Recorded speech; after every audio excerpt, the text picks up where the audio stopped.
louange du peuple de Dieu qui s'élève vers lui, qui est extraordinaire d'entendre les voix de son peuple, qui l'élève, qui l'adore, qui l'aime. Deuxièmement, la voix des saints qui prient les uns avec les autres, qui demandent à Dieu d'agir dans leur vie.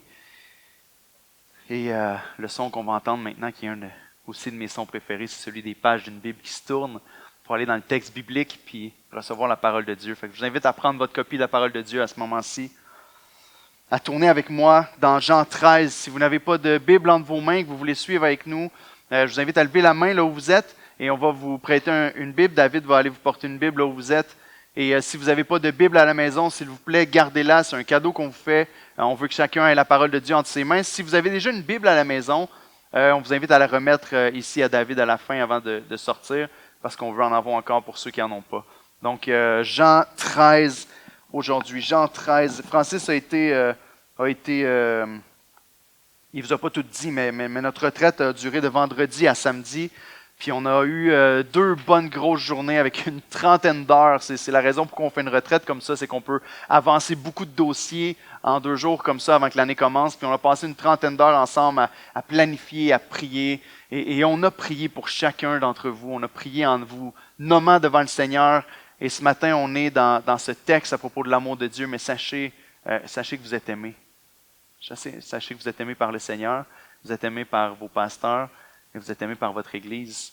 Et je crois que le Seigneur veut faire des belles choses, des beaux changements, des belles choses dans nos vies, dans nos cœurs pendant l'année qui s'en vient. On a réussi en ces presque 30 heures-là à planifier l'année au complet. Comme on vous l'a dit, le Seigneur guide dans tout ça, puis lui, il fait son propre plan. Mais on croit que ça va être une année extrêmement enrichissante pour chacun d'entre nous. Puis le Seigneur veut nous amener à quelque chose de nouveau, puis on va vous parler de ça dans les prochaines semaines. Puis déjà à la fin du sermon, je vais vous partager une des choses qu'on veut faire dans les prochaines semaines. Jean 13, on va être dans les versets 34 et 35 ce matin. Ma manière préférée de prêcher, c'est quand je prêche juste un verset ou 2. Fait que ce matin, on est dans ça. Jean 13, versets 34 et 35, parce que j'aime presser l'Écriture, puis j'aime faire sortir le jus qui est à l'intérieur. Puis dans les passages qu'on va voir aujourd'hui, on va essayer de comprendre non seulement l'amour de Dieu pour nous, mais l'appel que Dieu a mis sur notre vie de s'aimer les uns les autres dans cette série-là, Koinonia. Mon cœur tellement encouragé puis tellement béni la semaine passée de voir l'impact sur le cœur de plusieurs personnes. Jésus a dit avant de remonter au ciel qu'il allait nous envoyer son esprit, qu'il allait nous convaincre de justice, de péché, de jugement. Son esprit vient apporter ces convictions-là. Pas la condamnation que le diable met sur notre vie pour nous écraser puis nous décourager, mais la conviction du Saint-Esprit pour nous approcher du cœur et du caractère de Christ. Et c'est ce que Dieu a fait dans la vie de plusieurs personnes la semaine passée. Je prie qu'il continue de faire cette œuvre-là au sein de son corps.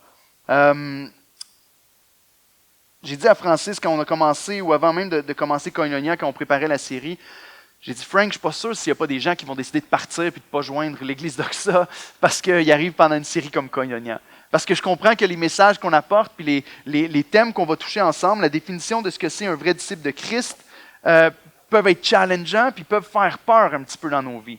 Parce qu'on se dit, oh wow, moi je venais pour explorer, pour m'asseoir un peu, je veux recevoir la parole puis retourner à la maison. Puis là, on voit que l'Écriture nous appelle à être membres d'un corps puis entrer dans la vie les uns les autres. Puis aujourd'hui, on va voir une coche de plus encore aussi. On a vu le corps de la communauté chrétienne. Ce matin, on voit le cœur de la communauté chrétienne puis l'intensité de l'amour qu'on est appelé à avoir les uns envers les autres. Puis je comprends que ça peut faire peur, mais je vous demande, s'il vous plaît, demandez à Dieu d'agir dans vos cœurs puis de vous montrer si ce qui est enseigné dans les prochaines semaines vient de sa parole. Ce qu'on aime faire, le mode de prédication à l'Église d'Oxa, c'est la prédication qu'on appelle par exposition. On ouvre le livre, puis on regarde ce que la Bible dit, puis on laisse l'Esprit faire son œuvre à travers sa parole à lui. On n'essaie pas d'inventer des histoires et tout ça, mais prenez le temps de recevoir la parole de Dieu. Prenez le temps d'évaluer si ce qui est annoncé ici, comme les Béréens qui vérifiaient chaque jour dans l'Écriture si ce que Paul leur enseignait était vraiment là. Mais faites-le aussi. Prenez pas ce que je dis pour du cash. Vérifiez dans la parole de Dieu, OK? Ce matin, on est avec l'amour les uns pour les autres. Puis quand on pense, je vous ai dit que cette série-là, on allait explorer quelques-uns des uns les autres, des 59 les uns les autres qui sont écrits dans la parole de Dieu dans le Nouveau Testament. Puis quand on pense à l'amour qu'on est supposé avoir les uns envers les autres dans la parole de Dieu, mais c'est 16 sur 59 les uns les autres qui sont centrés sur l'amour. Ça fait 27% des uns les autres. Ça fait à peu près petit peu plus que le quart des 59 les uns les autres qui sont centrés sur « aimez-vous les uns les autres ».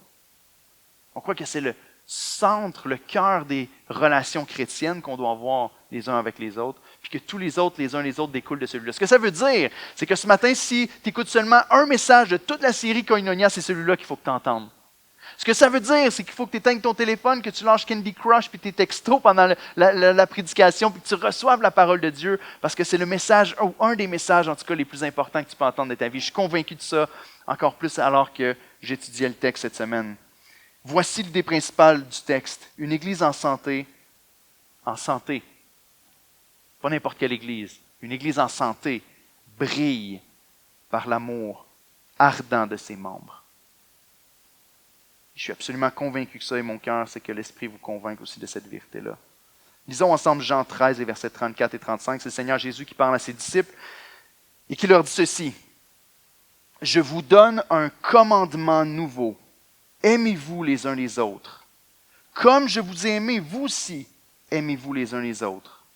À ceci, tous connaîtront que vous êtes mes disciples, si vous avez de l'amour les uns pour les autres. » Vous n'avez pas besoin de faire des cours d'herméneutique, vous n'avez pas besoin d'étudier la parole de Dieu ou d'étudier les méthodologies de recherche dans un texte biblique pour comprendre le point principal ici. 2 versets, 3 fois le Seigneur nous dit de nous aimer les uns les autres, sous 3 angles différents ou avec 3 précisions différentes, et c'est ce qu'on veut voir aujourd'hui. Donc laissez-moi encore prier une dernière fois, puis je vais entrer dans mon premier point directement.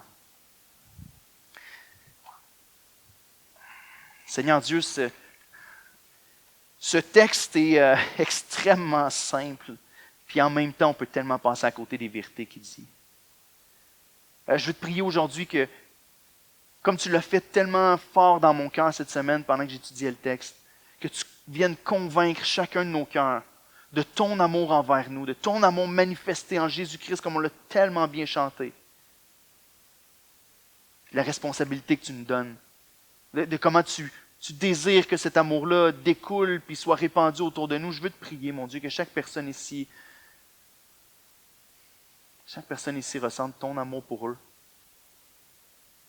Et je veux te prier que chaque personne, chacun d'entre nous, on puisse être émerveillé par la beauté, la grandeur et l'étendue de ton amour. Et que ça nous pousse, Seigneur, à jamais désirer retenir cet amour-là pour ceux qui nous entourent. Seigneur, fais ton œuvre dans ton Église pour ta gloire. Je t'en prie en ton nom. Amen. Le premier point, je dois aimer ma famille spirituelle. Je dois, c'est un ordre. Qui aime les ordres ici? Pas grand monde, hein? La réaction n'est pas forte. Je dois aimer, c'est un ordre que le Seigneur donne, je dois aimer. Jésus dit, je vous donne un commandement nouveau. Jésus ne dit pas, je vous donne une suggestion nouvelle. Jésus ne dit pas, voici quelques petites idées que j'ai pour vous si vous voulez l'essayer à la maison. Il dit, je vous donne un commandement, un ordre, un commandement nouveau. Aimez-vous les uns les autres. Lorsqu'on parle des non négociables du christianisme, lorsqu'on dit, voici ce que ça prend, voici ce que tu dois croire pour être vraiment dans la foi chrétienne sur la terre, on va nommer beaucoup de choses. On va nommer l'authenticité de l'Écriture. On va parler de la Trinité. On va parler de l'œuvre, de l'Évangile, de l'œuvre de Jésus et de son identité. Jésus était vraiment 100% homme, il était vraiment 100% Dieu. L'apôtre Jean, dans 1 Jean, va dire, si tu ne crois pas ça, tu es à l'extérieur de la foi chrétienne. On va parler du salut par la grâce seule, par la foi seule, par Christ seul, révélé dans l'Écriture seule, pour la gloire de Dieu seul. Et moi, je dis amen à ça, c'est des doctrines extraordinaires. Mais je crois qu'ici, on a un autre essentiel du christianisme. Je crois qu'on a un autre point que s'il n'est pas là, on ne peut pas se nommer chrétien. Et je crois que c'est ce que Jésus nous enseigne dans le texte ici. Si on n'a pas l'amour dans notre cœur de Dieu et l'amour pour les autres autour de nous, on est à l'extérieur de la foi chrétienne. C'est un essentiel de la vie chrétienne. On doit en venir à la conclusion. Lorsque Jésus dit « Je vous donne un commandement nouveau », et ensuite on va le voir dans le 3e point, qu'à ceci tous connaîtront que vous êtes mes disciples. Je crois que c'est un essentiel de la foi chrétienne. Si on n'a pas cet amour-là dans notre cœur pour les autres, on est à côté de la traque, frères et sœurs. J'ai regardé un podcast cette semaine, ou un vidéocast, peu importe comment ça s'appelle, un panel de discussion de plusieurs théologiens, hommes qui parlaient de leur conviction doctrinale. Puis je nomme personne, je ne vous dis pas si vous le trouvez, rien de ça, OK? Mais quand j'ai regardé cette vidéo-là, j'étais attristé. Attristé parce que la personne qui avait les convictions les plus proches de ce que je crois être la vérité biblique avait une attitude pitoyable, orgueilleuse, arrogante. Puis la personne avec laquelle j'avais le moins de conviction biblique était la personne qui représentait le plus le caractère de Christ. Puis en tant que chrétien, tu as beau avoir la meilleure doctrine qui soit, tu as beau avoir les meilleures convictions qui soient, mais si ton cœur n'est pas rempli d'amour, ça ne sert à rien. On a vu la semaine passée, on a parlé du corps dans 1 Corinthiens 12. On a parlé de l'unité du corps de Christ, des membres du corps de Christ, puis comment c'était important. On avait tous des dons, puis on était tous appelés à s'édifier et à prendre soin les uns des autres. La fin du chapitre 12, qu'on n'a pas lu la semaine passée, dit « Et je vous montrerai une voie encore plus excellente ». Puis on arrive dans 1 Corinthiens 13, qu'on est habitué de lire dans les mariages, parce qu'on parle d'amour, mais ce n'est pas du tout un texte qui est donné dans le contexte du mariage dans 1 Corinthiens 13. C'est un texte qui définit l'amour de Dieu au sein des frères et sœurs dans une église. Il dit, même si j'avais la connaissance de tous les mystères, même si je parlais toutes les langues des hommes et des anges, si je n'ai pas l'amour, je ne suis rien. Même si je donnais mon corps pour être brûlé vivant, même si j'étais courageux puis sacrificiel, puis je faisais toutes les choses qui étaient impressionnantes pour tout le monde au nom de Christ, si je n'ai pas l'amour, ça ne sert à rien. Puis c'est vrai. Ce qui veut dire que ce message-là est absolument important et essentiel. Ici, on a plusieurs questions à se poser quand on lit la première phrase de Jésus. Il dit, je vous donne un commandement nouveau. Aimez-vous les uns les autres. On doit se poser la question, premièrement, comment est-ce que ce commandement-là est nouveau? Parce qu'il était déjà donné dans l'Ancien Testament. C'est pas en soi, quand on regarde au commandement, regardez dans Lévitique 19, 18, je pense que je l'ai mis à l'écran. Dans Lévitique, déjà, le Seigneur avait dit à son peuple, tu ne te vengeras point, tu ne garderas point de rancune contre les enfants de ton peuple. Tu aimeras ton prochain comme toi-même. Je suis l'Éternel. Comment Jésus peut dire, voici un commandement nouveau? C'est une des premières questions qu'il faut qu'on se pose. La deuxième question qu'il faut qu'on se pose, c'est, comment tu peux ordonner l'amour? Non?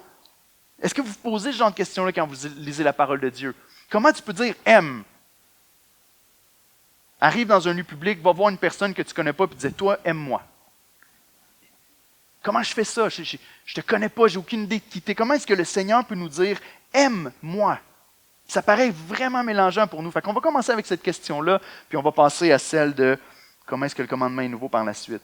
Comment est-ce qu'on peut ordonner l'amour? Et comment est-ce que Dieu peut nous donner cet ordre-là? Certains vont dire si c'est ordonné ou si c'est obligatoire, c'est pas de l'amour. L'amour doit venir. Puis on a tellement de définitions aujourd'hui de l'amour. L'amour, c'est une émotion qui naît à l'intérieur de toi, que tu ne peux pas expliquer. C'est des papillons dans le ventre. Puis on a toutes sortes de définitions de l'amour. Mais peut-être que nos définitions ne sont pas justes ou bibliques. Comment est-ce que c'est possible? Je crois qu'une des choses à comprendre pour comprendre comment c'est possible d'ordonner l'amour, c'est de comprendre la nature de notre relation avec Jésus et la nature de notre nouvelle naissance. Le Seigneur nous dit que la plus grande preuve d'amour pour Dieu, c'est l'amour envers les autres. Si on va dans 1 Jean 4, les versets 7 à 21, vous allez trouver dans ce texte-là comment l'apôtre Jean nous explique ce que le Seigneur lui a enseigné ici en disant « Dieu est amour ». L'amour, ce n'est pas que nous avons aimé Dieu en premier, mais que Dieu nous a aimés en premier et nous a donné son Fils Jésus.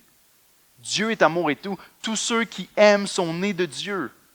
Et que l'amour, en réalité, découle de la source qui est Dieu. Comment est-ce que c'est possible de nous ordonner d'aimer? Ben, on doit commencer à comprendre que l'amour ne naît pas du hasard comme ça. L'amour découle toujours de sa source. Et Dieu est amour. L'amour n'est pas Dieu. Mais tout amour découle du trône de Dieu pour remplir nos cœurs et nos vies. Dans Jean 4, dans ce même chapitre-là, on va nous dire que celui qui dit qu'il aime Dieu, mais qui n'aime pas son frère qu'il voit, c'est un menteur. Donc, il y a une preuve de l'amour envers Dieu qui est évidente par l'amour qu'on a envers les autres. Il y a un homme qui s'appelle John Piper qui a dit ça, et peut-être que vous l'avez déjà entendu, cette illustration-là, mais il donne l'exemple de s'il partait pendant une semaine dans une conférence, il allait prêcher dans un autre pays, tout ça, puis quand il revient en avion, sa femme l'attend à l'aéroport, puis elle attend pour venir le chercher à l'aéroport avec la voiture, puis lui, il sort de l'avion, puis il s'en va vers sa femme, puis quand il arrive devant sa femme, il lui dit « Ce soir, t'annules tous tes plans, peu importe ce que tu as, la seule chose que je veux, c'est être avec toi. Tu restes avec moi aujourd'hui. » Puis il lui donne un ordre, puis il dit « Serre-moi dans tes bras. » Piper va dire « C'est extrêmement rare, si leur relation est en santé dans leur couple, que la femme va dire « Ah, que tu es égoïste. Tu penses juste à toi. » Comprenez-vous l'ordre qu'il lui dit, viens dans mes bras, ou prends-moi dans tes bras, ou passe la soirée avec moi. Il est en train de faire appel à quelque chose dans son cœur qu'elle désire aussi. C'est une preuve d'amour de dire, la seule chose qui me rendrait joyeux, c'est toi. Et c'est un peu la même chose qui se passe dans notre cœur. Lorsqu'on voit l'ordre d'aimer le Seigneur, ici, on doit comprendre la nature de notre nouvelle naissance. La parole de Dieu nous dit dans Ézéchiel 37, dans Jérémie, il nous est dit qu'un jour, lorsque l'Esprit de Dieu va venir, il va arracher de notre poitrine notre cœur de pierre et il va nous donner un cœur de chair. Et la suite du passage est très importante. Il dit, un cœur qui va aimer ma loi. On croit que lorsqu'on naît de nouveau, le Seigneur fait de nous une nouvelle création, une nouvelle créature. Le Seigneur nous transforme. Le Seigneur nous fait naître de nouveau avec de nouvelles affections, avec de nouveaux désirs, avec de nouvelles aspirations. Lorsqu'on est transformé, le Seigneur va dire à Nicodème que celui qui veut voir le royaume de Dieu doit naître de nouveau.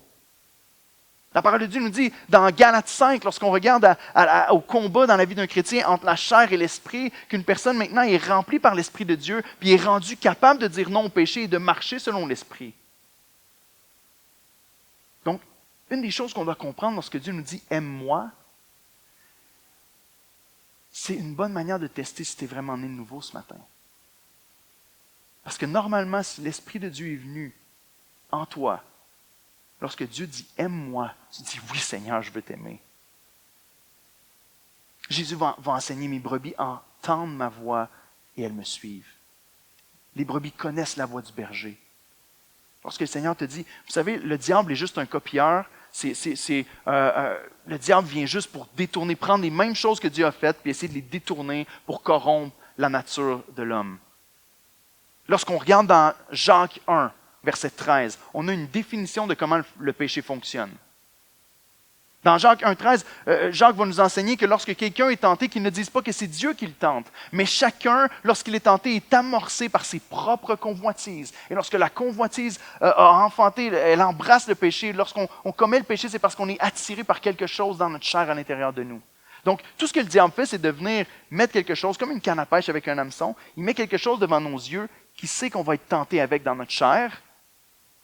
Et au moment où est-ce qu'on consomme le péché, où est-ce qu'on mord à l'hameçon, c'est là qu'on pêche.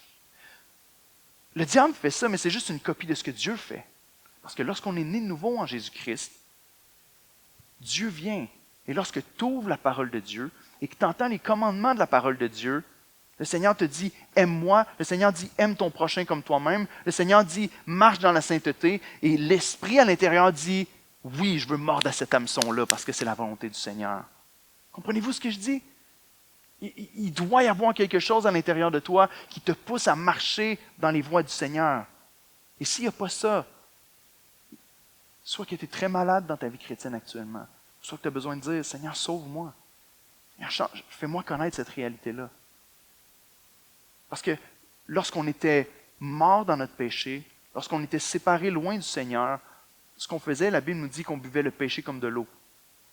Mais lorsqu'on est né de nouveau, on est rendu capable de dire non au péché et d'embrasser les voies du Seigneur. On a vraiment reçu un cœur de chair qui aime les commandements du Seigneur. Et à cause de ça, on peut arriver dans un texte comme Jacques 1, 27 et comprendre qu'il commence à faire du sens. Lorsque en Jacques, il va dire « Tous ceux qui auront plongé les regards dans la loi parfaite, dans la loi de la liberté, et qui se mettront à l'œuvre, n'étant pas des auditeurs oublieux, seront heureux dans leur activité. » Comment c'est possible?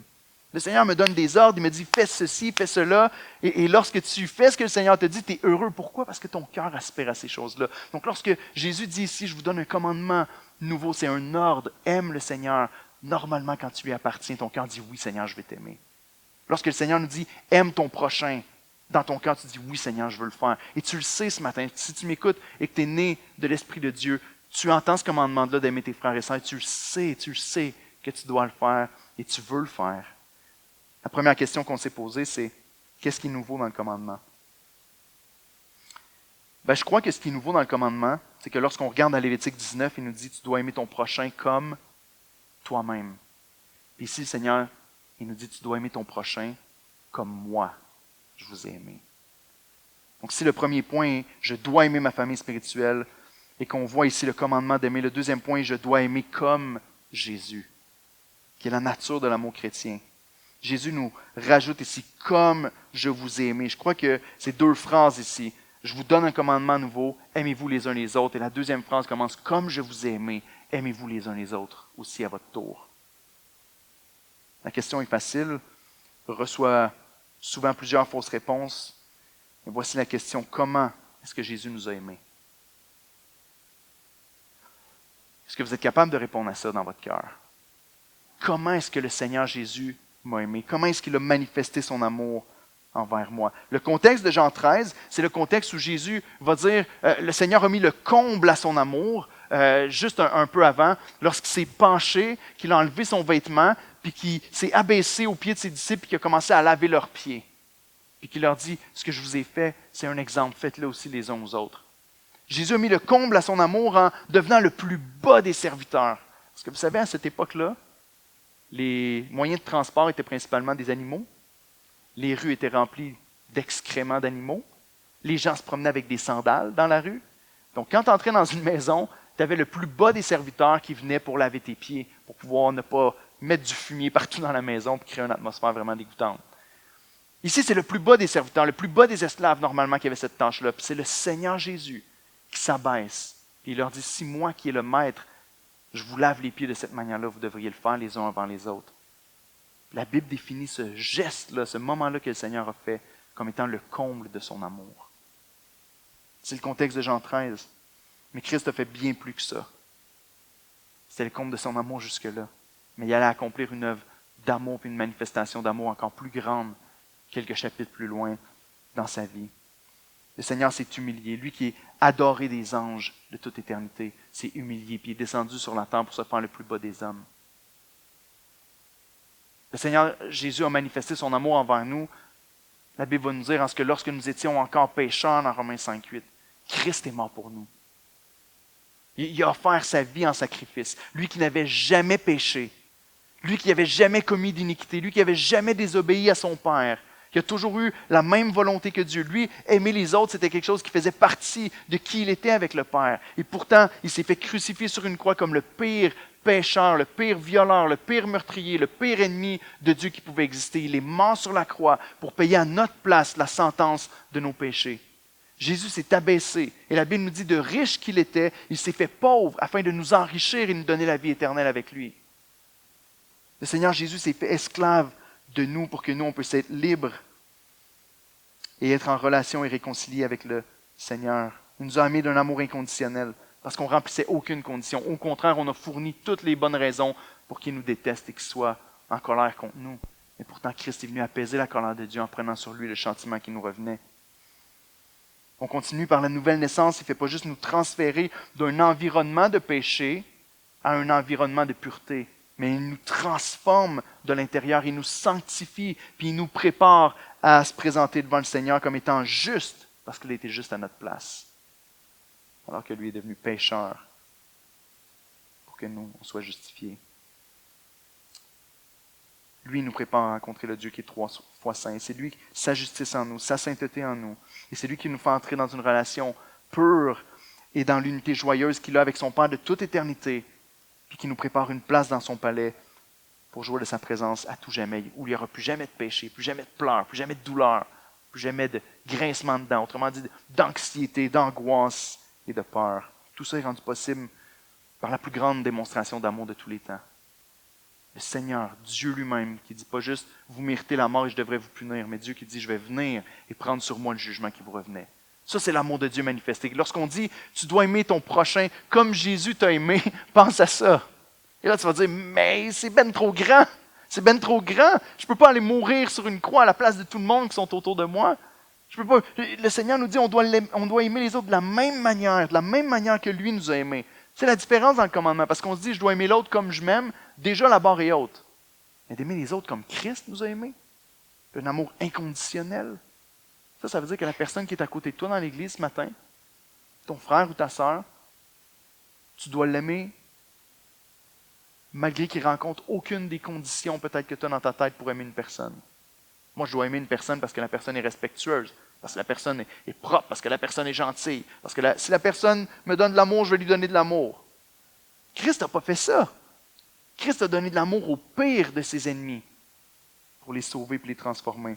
Il n'y a aucune meilleure illustration, à mon avis, qui existe dans l'Écriture que celle que Jésus lui-même a donnée lorsqu'il parle du serviteur impitoyable. Il va donner cette illustration où il y a un maître extrêmement riche, puis il y a un serviteur qui lui doit une somme incroyable, une grande somme d'argent. Et il n'est pas capable de payer, il est dans le trouble, il est incapable. Et tout à coup, il va avoir une rencontre avec son maître. Et son maître, au lieu de le punir, de le châtier, lui, il lui demande de lui faire grâce de ses dons, puis le maître va lui faire grâce de toute sa dette au complet. Puis à son tour, il va repartir par la suite, puis quelqu'un qui lui doit à lui une somme beaucoup plus petite, il va faire tomber toute sa colère sur lui, puis le jeter en prison, puis le traiter comme un infâme. Puis quand le maître entend parler de ça, il va prendre lui, qui n'a pas donné la même amour, la même compassion à l'autre, c'est lui qui va recevoir finalement un jugement. C'est une belle illustration parce que, de la même manière, lorsque le Seigneur nous appelle à aimer les autres comme lui nous a aimés, on ne peut pas dire qu'on reçoit l'amour de Dieu dans notre vie, qu'on reçoit la grâce de Dieu dans notre vie. Et peut-être que l'étape pour toi ce matin, c'est de dire, je dois découvrir c'est quoi cet amour-là. Peut-être que tu n'es pas encore sauvé, que tu ne connais pas encore l'amour de Christ, que tu dois t'approcher de lui en prière et dire, montre-le-moi, je veux connaître cet amour-là. Cet amour qui me transforme et qui fait en sorte que je peux le donner aux autres. Mais si tu es un enfant de Dieu, si tu te dis enfant de Dieu ce matin, tu ne peux pas agir comme ce serviteur impitoyable. Louer Dieu les bras dans les airs, puis avec les larmes sur tes joues en disant « Quel amour extraordinaire le Seigneur m'a donné », puis quelqu'un arrive qui est vraiment peut-être une personne pas correcte, peu importe, puis tu dis « Mais je vais refuser l'amour à cette personne-là ». Mais ici, dans le contexte de Jean 13, il parle des chrétiens. Il dit à tes frères et sœurs. Dans le contexte de Jean 13, il parle « Parmi les disciples, on doit avoir cet amour-là les uns envers les autres ».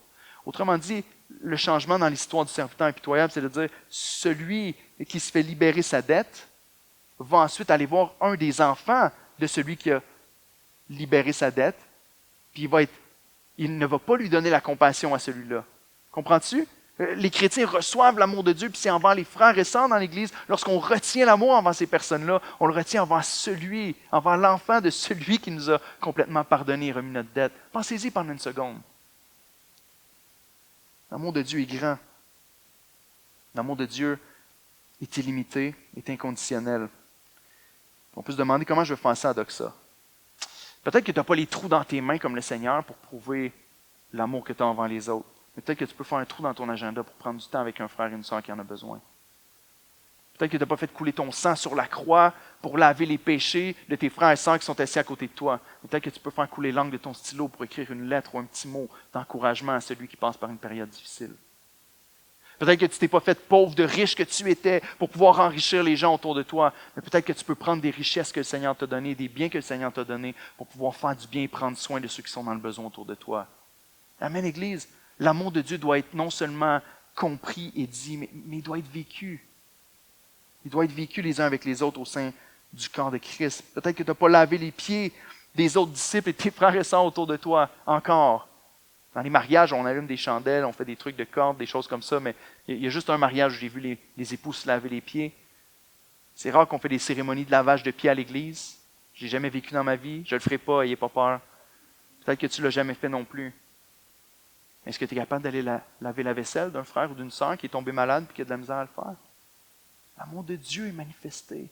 L'amour de Dieu est manifesté à travers son peuple et à travers ses enfants. La clé au sein de la communauté chrétienne est de garder les yeux fixés sur Christ et sur son œuvre. C'est ce que j'aime de l'ensemble des chants qu'on a chantés ce matin. Nos yeux sont fixés sur ce que Christ a accompli pour nous. Et c'est lorsque nos yeux sont fixés sur ce que Christ a accompli pour nous qu'on est capable ensuite de redonner aux autres ce que nous, on a reçu. Il y a un dicton en anglais qui dit « You cannot lead where you do not go ». Tu ne peux pas aller là où tu ne vas pas toi-même. Et tu ne peux pas non plus donner ce que tu n'as pas toi-même reçu. Donc la clé de l'amour chrétien, des relations entre frères et sœurs chrétiennes, c'est de garder les yeux fixés sur Christ. Garder les yeux fixés sur ce que lui a accompli pour nous. Comment est-ce que tu peux... Faites le test, OK? Parce qu'un frère m'a dit ça un jour, puis ça a changé ma vie, puis mon attitude envers plusieurs frères et sœurs. Lorsqu'un frère pêche contre toi ou une sœur, lorsque tu as un conflit avec une autre personne, va te mettre à genoux dans un temps de prière, puis d'une manière imagée, va te mettre à genoux devant la croix, plaide ta cause devant le Seigneur, puis dis, Seigneur, toi qui es mort sur la croix pour mes péchés, toi qui étais 100% juste, 100% saint, qui est descendu pour payer à la place d'un ignoble pécheur comme moi, c'est pas juste qu'est-ce qui m'arrive. Je veux pas donner de l'amour à cette personne-là, elle ne le mérite pas. Va juste plaider ta cause comme ça devant le Seigneur, puis vois ce qui se passe dans ton cœur. Si tu es un enfant de Dieu, ton cœur va changer assez rapidement en disant, ouais, Seigneur, tu l'as fait pour moi, puis je dois le faire aussi pour l'autre. Encore une fois, Dieu a choisi, comme on l'a vu la semaine passée en parlant du corps, qu'il y avait un témoignage qui était donné à travers l'unité du corps au reste des gens à l'extérieur. Voici le dernier point ce matin. Dieu a choisi encore une fois que la communion fraternelle soit un témoignage puissant vers le monde. La troisième partie, la troisième répétition de l'amour qu'on doit avoir les uns pour les autres. Non seulement je dois aimer comme Jésus, mais troisièmement, je dois aimer visiblement. On parle de l'impact de l'amour chrétien ici. Je dois aimer visiblement. Regardez au verset 35. Jésus va ajouter, « À ceci, tous connaîtront que vous êtes mes disciples, à l'amour que vous avez les uns pour les autres. » On doit comprendre les différentes parties, les différentes personnes de qui on parle dans le texte. Lorsqu'il dit, « À ceci, tous connaîtront que vous êtes mes disciples. » C'est qui tous? Les gens du dehors. Ici, il ne parle pas de l'Église. Il y a un amour qu'on doit avoir entre les chrétiens au milieu de nous. Il y a un amour qu'on doit avoir les uns pour les autres. Mais Jésus nous dit, à ceci, tous ceux de l'extérieur qui regardent à cet amour-là que vous avez les uns pour les autres vont reconnaître que vous êtes les représentants du Christ, que vous êtes les disciples de Jésus-Christ. Ils vont reconnaître que vous avez reçu cet amour-là de Dieu. Ils vont dire, mais c'est quoi cette espèce d'amour qui existe entre eux? C'est quoi cette espèce de relation-là que les gens de l'Église d'Oxa ont les uns envers les autres? Faites très attention, ok? Parce qu'ici, voici ce que Jésus ne dit pas. Jésus ne dit pas que si tu aimes les autres, tu deviens un disciple de Jésus. La Bible ne dit pas que si tu es amour dans ta vie, ben, tu deviens. En donnant de l'amour, ça fait en sorte que tu deviens. Ce qu'il dit ici, c'est qu'un disciple de Jésus-Christ aime. Pas le choix. Un disciple de Christ, une personne, voici comment tu reconnais un disciple de Christ. Il aime ses frères et sœurs au sein du corps. C'est extrêmement important parce que tu ne peux pas aimer, ou plutôt tu peux aimer les autres sans aimer Dieu. Mais tu ne peux pas aimer Dieu sans aimer les autres. C'est ce que la Bible nous enseigne. Tu peux aimer les autres. Beaucoup de gens sont amour dans la vie autour de nous. On croit que cet amour-là, d'une certaine manière, découle de l'amour de Dieu, 100%. On peut aimer les autres. On peut avoir des gens qu'on connaît autour de nous qui sont tellement amour, qui aiment leur famille, qui aiment leurs amis, qui aiment les gens qui les entourent. Mais tu ne peux pas aimer Dieu sans aimer tes frères et sœurs que tu vois. C'est ce que l'apôtre Jean dit dans 1 Jean 4. Tu ne peux pas dire que tu aimes Dieu si tu n'aimes pas ton frère ou ta sœur que tu vois. Le Seigneur nous dit que comme son amour va être manifesté visiblement, comme le Seigneur après Jean 13, il va aller être crucifié sur une croix, il va mourir à notre place et son amour va être rendu manifeste aux yeux de tous. De la même manière, l'amour des croyants les uns envers les autres doit être visible et manifeste aux yeux du monde. Vous savez ce que ça ne veut pas dire aussi? Ça ne veut pas dire qu'on doit sortir dehors puis faire des appels. David, qui est mon assistant cette semaine, il ne doit pas partir puis aller faire des appels puis appeler les journalistes et dire venez à l'église d'Oxa la semaine prochaine, vous allez voir combien on s'aime. Puis là, les journalistes arrivent puis puis on se fait des câlins. C'est pas ça. C'est pas que nous, on cherche à dire aux gens, venez voir comment on s'aime, mais c'est que l'amour entre les chrétiens est tellement fort, puis tellement réel, puis tellement, j'allais dire fou, tellement au-delà de ce qu'on voit à l'extérieur, que ça n'aura pas le choix d'avoir un impact sur le monde qui vit autour. Posez-vous la question, moi je l'ai vécu dans ma famille, peut-être que vous l'avez vécu aussi. Lorsque tu deviens chrétien et que les gens commencent à te dire, mais voyons donc, comment ça tu donnes autant de temps à l'Église? C'est une secte. Pourquoi est-ce que tu es tout le temps autant investi avec les autres? Puis tu parles toujours de Jésus, tu parles toujours de Dieu, tu es toujours avec ces gens, tu fais toujours des activités avec eux. Qu'est-ce qui se passe là? Comment ça que tu as l'air de triper autant sur cette organisation-là? Mais c'est un témoignage. De dire, mais c'est parce que Dieu nous a rachetés, puis il y a un amour sincère. La Bible nous dit qu'on devient réellement un corps, réellement une famille. Et c'est une marque d'un véritable disciple de Christ. Le Seigneur parle de l'amour au sein de la communauté chrétienne et c'est important qu'on le comprenne. Une des choses qu'on pense lorsqu'on regarde à cet amour-là et qu'il nous dit « À ceci, tous connaîtront que vous êtes mes disciples », beaucoup ont pris ce passage-là pour dire « Voici ce que Jésus dit ». Il nous dit « L'amour qu'on va avoir va prouver qu'on est les disciples de Christ. Donc, si on est amour envers le monde à l'extérieur, ben, ils vont comprendre. Et je crois qu'on doit avoir de l'amour envers les perdus, comprenez-moi bien. Mais souvent, on prend un verset comme ça, puis on part une banque alimentaire. On dit, à l'amour qu'on a les uns pour les autres, il faut que les gens ils le voient à l'extérieur. Mais le message qui est dit, comme on l'a vu dans 1 Corinthiens, puis comme on va le voir dans plusieurs passages, il n'y a pas de plus grande œuvre d'évangélisation que les relations qu'on a les uns avec les autres en tant qu'Église. C'est pas facile à avaler comme pilule, mais il n'y a pas de plus grand témoignage de la gloire, de la grandeur, de l'amour de Dieu, de l'œuvre de Christ à la croix que les relations qu'on a les uns avec les autres en tant qu'enfants de Dieu. Ça doit résonner, ça doit aller plus loin que les 4 murs qui sont ici. Mais pour ça veut dire qu'on aime d'un amour qui est visible, qu'un amour qui est fort. Est-ce que ça t'arrive de réfléchir pendant ta semaine ou dans tes temps de prière, de quelle manière est-ce que je peux manifester un amour visible à Audrey quand je vais arriver à l'église cette semaine? Encore une fois, ça passe par des relations, mais de quelle manière est-ce que je peux manifester de l'amour à mon frère Daniel pendant que je vais vivre ma semaine? Est-ce que Daniel a des besoins? Est-ce que mon frère Jean-Claude vit des choses? De quelle manière est-ce que je peux manifester et donner cet amour-là que Jésus m'ordonne d'avoir envers les autres? J'ai aimé un jour, j'écoutais beaucoup des albums de rap chrétien, puis un des albums s'appelait The Great Awakening d'un chanteur qui s'appelle Timothy Brindle. Puis sur son album, il y avait une mise en scène d'une guerre entre un chrétien et le péché.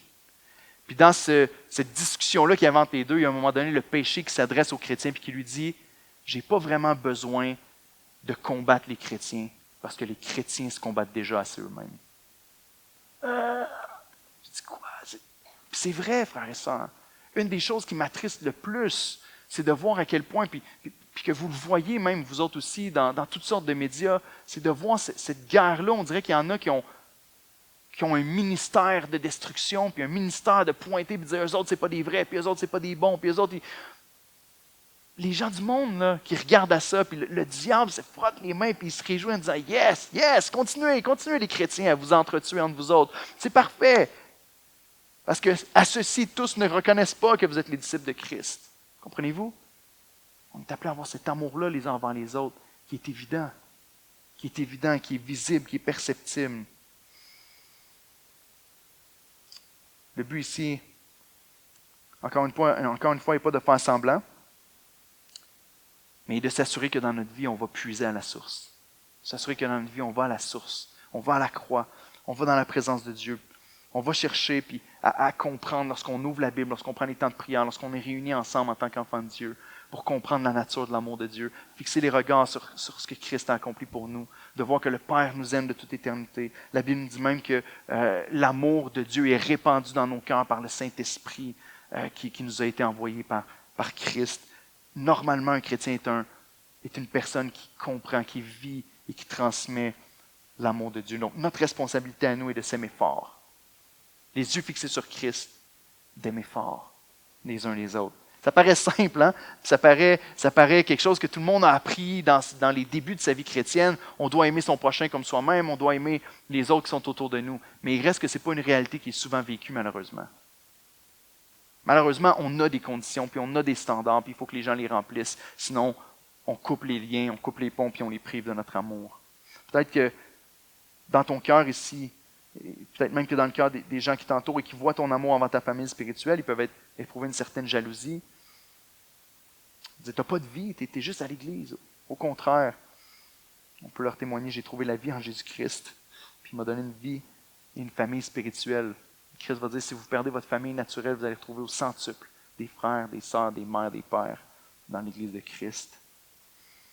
Ici, notez aussi que dans ce que Jésus dit ici, à la fin du verset 35, lorsqu'il nous dit à ceux-ci, tous connaîtront que vous êtes mes disciples, on a un témoignage ou une preuve, une assurance qu'on appartient au Seigneur dans notre cœur. Si tu te poses la question, tu te dis comment je peux être certain que j'appartiens au Seigneur Jésus? Est-ce que tu aimes? Est-ce que tu aimes? Parce que si tu appartiens à Christ, cet amour-là remplit ta vie. Donc je vais terminer en vous partageant des témoignages. Je n'ai pas demandé la permission aux gens, fait que je ne vais pas les nommer. Je ne vais pas nommer personne, mais c'est des choses qu'on a entendues ici au sein de l'Église d'Oxa, puis qui m'ont tellement encouragé de me dire c'est des preuves de l'amour de Dieu puis de l'amour du prochain envers les autres. Des gens qui m'ont dit je ne comprenais pas et je ne croyais pas le passage dans l'Écriture, dans les psaumes, qui dit qu'il est bon et il est doux pour des frères de demeurer ensemble. Il y a des gens qui disaient j'arrive pas à saisir ça. Parce que ce n'est pas mon expérience de la vie chrétienne. J'ai été brisé, j'ai eu des douleurs, des souffrances dans les églises. Je n'arrive pas à saisir cette phrase-là qu'il est bon, qu'il est doux pour des frères de demeurer ensemble. Jusqu'à ce qu'on passe une semaine de retraite avec les frères et sœurs de Doxa. Puis que tout à coup, les larmes commencent à couler sur son visage, puis qu'elle dise aujourd'hui, je comprends ce passage-là. Une autre sœur m'a dit j'ai passé des moments extrêmement difficiles. J'en passe encore aujourd'hui. Puis c'est des choses qui sont difficiles pour moi de passer au travers, mais le Seigneur m'a conduit à Doxa juste avant que la crise éclate. J'ai des sœurs autour de moi qui m'aiment, qui m'entourent, qui me témoignent de l'amour de Christ, sans lesquelles je ne pense pas que j'aurais resté debout à travers l'épreuve. Une autre personne m'a dit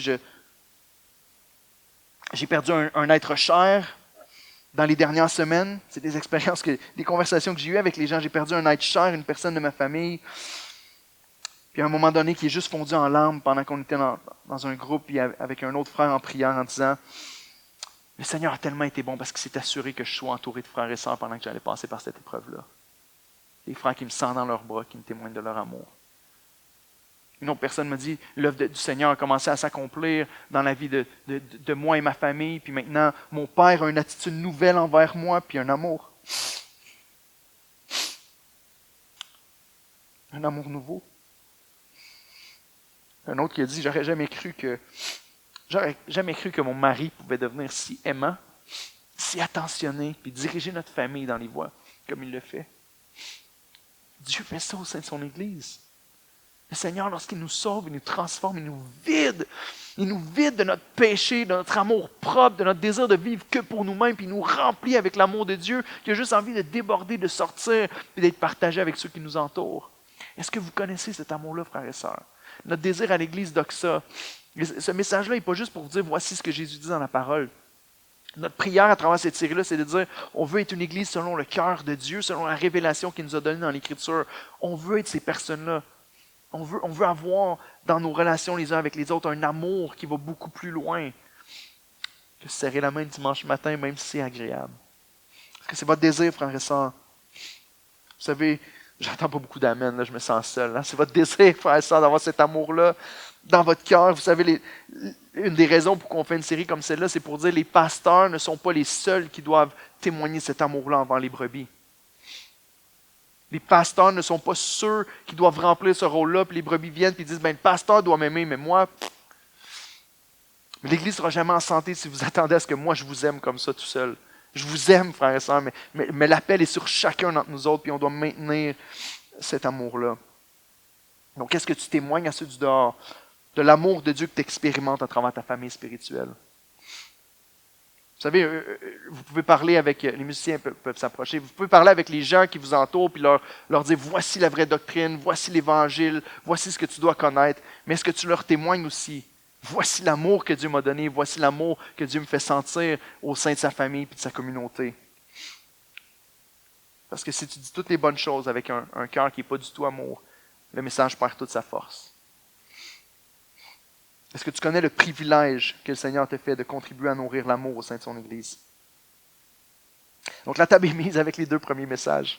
On comprend le corps, l'unité du corps, on comprend le cœur de la vie chrétienne, puis des relations les uns avec les autres, combien on doit s'aimer ardemment. Puis dans les prochaines semaines, on va étudier ensemble les déclinaisons, comment est-ce que cet amour-là se manifeste d'une manière très pratique. Comment est-ce qu'on est appelé à s'édifier les uns les autres dans l'amour? Comment on est appelé à se supporter les uns les autres dans l'amour? Comment on est appelé à se pardonner les uns les autres? Comment on est appelé à contribuer à la santé spirituelle des uns et des autres au sein du corps de Christ? Et on a une belle opportunité qui se présente.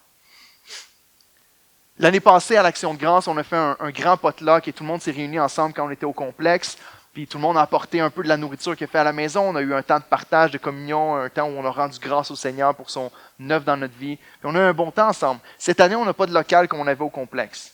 Mais voici ce qu'on a prié ensemble avec les anciens. Voici ce qu'on vous propose de faire. Okay? On veut pouvoir mettre en pratique directement le message. Je veux dire, voici de quelle manière on veut contribuer à nourrir l'amour au sein de nos relations. À l'Action de grâce cette année, on aimerait qu'il y ait au moins 5 foyers qui s'ouvrent pour accueillir jusqu'à 20 personnes peut-être, qui vont tous apporter un potluck, qui vont tous partager un repas ensemble, qu'on va pouvoir rendre grâce à Dieu pour le temps qu'on passe ensemble. Samedi le 12 octobre.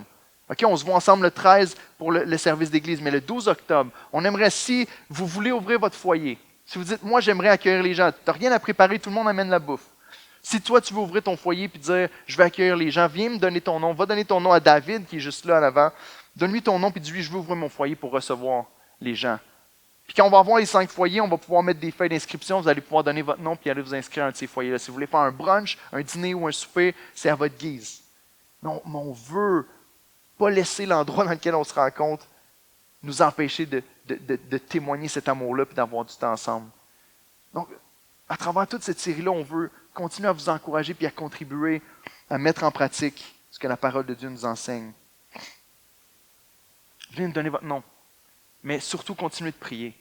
OK? Et on est une nouvelle église, puis une des choses qui arrive avec une nouvelle église, c'est qu'il y a souvent des gens qui vont se présenter à l'église, puis qui viennent d'une autre église. Puis, je veux dire, c'est correct, on veut voir des vies changer, on veut voir des gens qui n'ont jamais été à l'église, qui viennent et qui se convertissent. Mais aussi, c'est la grâce que Dieu nous fait d'avoir des gens qui viennent de plusieurs milieux. Moi, comme vous autres, on a tous vécu des choses dans les autres églises. On veut étudier dans les prochaines semaines. Peut-être que des hommes, des femmes ne nous ont pas témoigné ce que c'était vraiment qu'un chrétien ou que l'amour chrétien. Puis on va encore continuer de se blesser, hein? Trompez-vous pas avec ça. Mais est-ce qu'on peut viser ensemble à l'église d'Oxa, à ressembler à ce que Christ nous appelle à ressembler? Prions ensemble.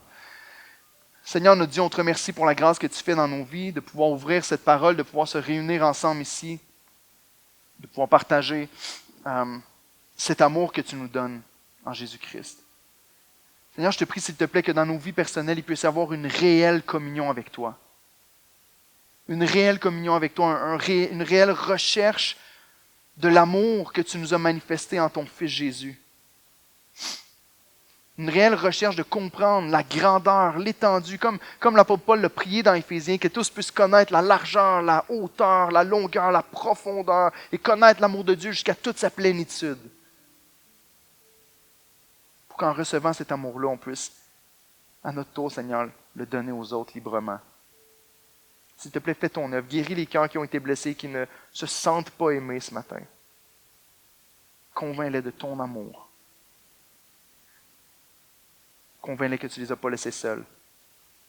Puis convainc-les, Seigneur, de la joie que tu donnes dans nos vies lorsqu'on met en pratique ta parole. Merci pour ta grâce. C'est en Jésus qu'on te prie. Amen.